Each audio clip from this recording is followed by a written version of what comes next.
Welcome to my channel knowledge hub in my life my yoga. आज हम common yoga protocol के अंतर्गत योगाभ्यासों के अभ्यास के बारे में बताएंगे। सबसे पहले करेंगे ताड़ासन। ताड़ासन करने के लिए हाथ की हथेली को इस प्रकार से लॉक करेंगे, श्वास को भरते हुए पंजों के बल ऊपर की ओर उठेंगे, थोड़ी रुकेंगे, फिर पूर्व अवस्था में वापस आ जाएंगे धीरे धीरे। आसन करने के लिए बाएं पैर को उठाकर दाहिने पैर के जंघा पर रखेंगे। यह स्थिति समकोण की होनी चाहिए। श्वास भरते हुए दोनों हाथों को उठाते हुए प्रणाम की मुद्रा में आएंगे, फिर इस स्थिति में थोड़ी देर रुकेंगे, फिर श्वास छोड़ते हुए धीरे धीरे वापस आ जाएंगे।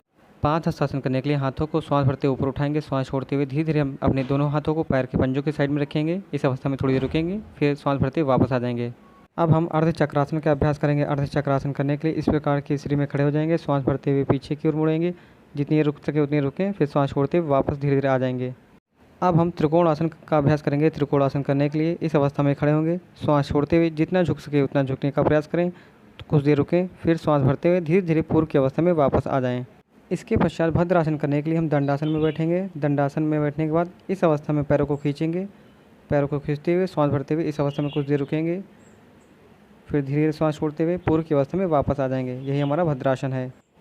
अर्ध उष्ट्रासन। अर्ध उष्ट्रासन करने के लिए अब हम वज्रासन की स्थिति में बैठेंगे, फिर इस प्रकार की अवस्था में उठते हुए श्वास भरते हुए पीछे की ओर मुड़ेंगे, जितनी देर हम रुक सकें उतनी रुकें, फिर श्वास छोड़ते हुए पूर्व की अवस्था में वापस आ जाएं।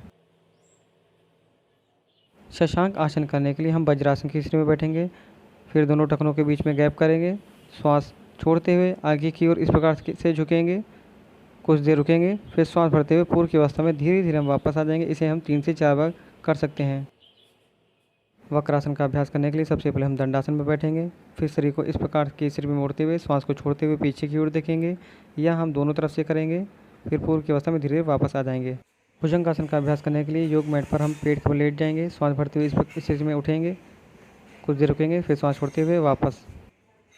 शलभ आसन का अभ्यास करने के लिए योग मैट पर हम पेट के बल इस प्रकार से लेट जाएंगे, श्वास भरते हुए पैरों को मिलाते हुए इस प्रकार से उठेंगे, कुछ देर रुकेंगे, फिर श्वास छोड़ते हुए धीरे धीरे वापस आ जाएंगे। अभ्यास करने के लिए योग मैट पर हम पेट के बल लेट जाएंगे, पैरों के बीच में अंदर करेंगे, हाथों को मोड़ते हुए अपने सर के नीचे रखेंगे, फेस को एक दिशा में कर लेंगे, थोड़ी देर रेस्ट करेंगे, फिर पूर्व की अवस्था में वापस आ जाएंगे। आसन करने के लिए हम योग मैट पर हम पीठ के बल लेट जाएंगे, हाथों से पैर को इस प्रकार से पकड़ते हुए श्वास भरते हुए शरीर को उठाएंगे, कुछ देर इस अवस्था में रहेंगे, फिर श्वास छोड़ते हुए धीरे धीरे हम पूर्व की अवस्था में वापस आ जाएंगे। आसन करने के लिए हम योग मैट पर पीठ के बल लेट जाएंगे, दोनों पैरों को मिलाते हुए इस अवस्था में आएंगे, श्वास छोड़ते हुए कुछ देर रुकेंगे, फिर पूर्व की अवस्था में धीरे वापस आ जाएंगे। इस अवस्था में शरीर एक मृत अवस्था की तरह होता है, इसीलिए हम इसे शवासन कहते हैं। शवासन समस्त आसनों की बात करना चाहिए। शवासन करने से हमें हमारे शरीर को एक सकारात्मक ऊर्जा की प्राप्ति होती है। आप सभी से मेरा विनम्र निवेदन है कि आप सभी मेरे वीडियो लाइक, शेयर और सब्सक्राइब अवश्य करें। मेरा वीडियो आपको कैसा लगा